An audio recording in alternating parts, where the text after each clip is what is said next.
Nelson Mandela's 1994 inaugural address speech. Your Majesties, Your Highness, distinguished guests, comrades and friends, today, all of us do, by our presence here and by our celebrations in other parts of our country and the world, confer glory and hope to newborn liberty. Out of the experience of an extraordinary human disaster that lasted too long, must be born a society of which all humanity will be proud. Our daily deeds as ordinary South Africans must produce an actual South African reality that will reinforce humanity's belief in justice, strengthen its confidence in the nobility of the human soul, and sustain all our hopes for a glorious life for all. All this we owe both to ourselves and to the people of the world who are so well represented here today. To my counterpatriots, I have no hesitation in saying that each one of us is as intimately attached to the soil of this beautiful country as are the famous Jericotta trees of Pretonia and the Mysomian trees of the Bushveld. Each time one of us touches the soil of this land, we feel a sense of personal renewal. The national mood changes as the seasons change. We are moved by a sense of joy and exhilaration when the grass turns green and the flowers bloom. That spiritual and physical oneness we all share with this common homeland explains the depth of the pain we all carried in our hearts as we saw our country tear itself apart in a terrible conflict, as we saw it spurned, outlawed, and isolated by the people of the world, precisely because the universal base of the Pearsonian ideology and practice of racism and racial oppression. We, the people of South Africa, feel fulfilled that humanity has taken us back into its bosom, that we, who were outlawed not so long ago, have today been given the rare privilege to host the nations of the world on our very own soil.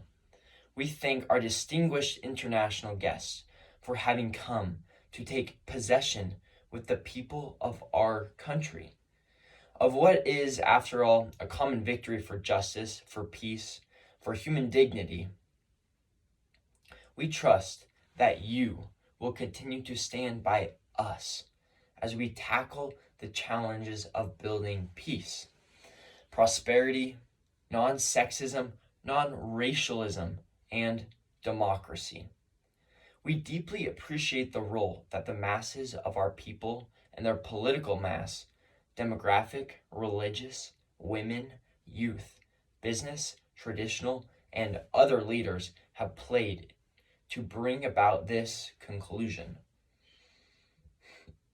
Not least among them is my second deputy president, the Honorable F.W. de Klerk, who we also like to pay tribute to our security forces in all their ranks for their distinguished role they have played in securing our first democratic elections and the transition to democracy from bloodthirsty forces which still refuse to see the light.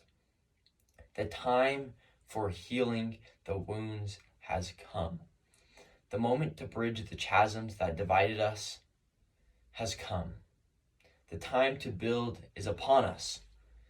We have at last achieved our political emancipation. We pledged ourselves to liberate all our people from the continuing bondage of poverty, deprivation, suffering, gender, and other discrimination. We succeeded to take our last steps to freedom in conditions of relative peace. We commit ourselves to the construction of a complete, just, and lasting peace. We have triumphed in the effort to implement hope in the breast of millions of people.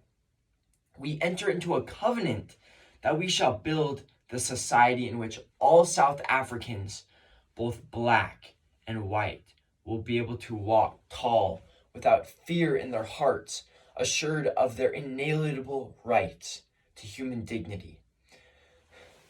A rainbow nation of peace with itself and the world.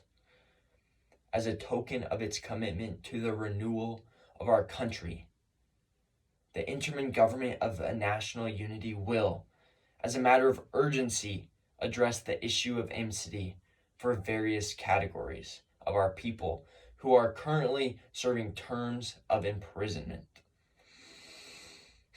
We dedicate this day to all our heroes and heroines in this country and the rest of the world who sacrificed in many ways and surrendered their lives so that we could be free. Their dreams have become a reality. Freedom is their reward. We both humbled and elevated by the honor and privilege that you, the people of South Africa, have bestowed on us as the first president of a united, democratic, non-racial, non-sexist South Africa to lead our country out of the valley of darkness. We understand it is no easy road to freedom. We know it well that none of us acting alone can achieve success. We must therefore act together as a united people for national reconciliation, for nation building, for the birth of a new world. Let there be justice for all. Let there be peace for all. Let there be work, bread, water, and salt for all. Let us each know that for us, the body, the mind, and the soul have been freed to fulfill themselves. Never, never, and never again shall it be that this beautiful land will again experience the oppression of one by another and suffer the indignity of being the skunk of the world. Let freedom reign. The sun shall never set on so glorious a human achievement. God bless Africa. Thank you.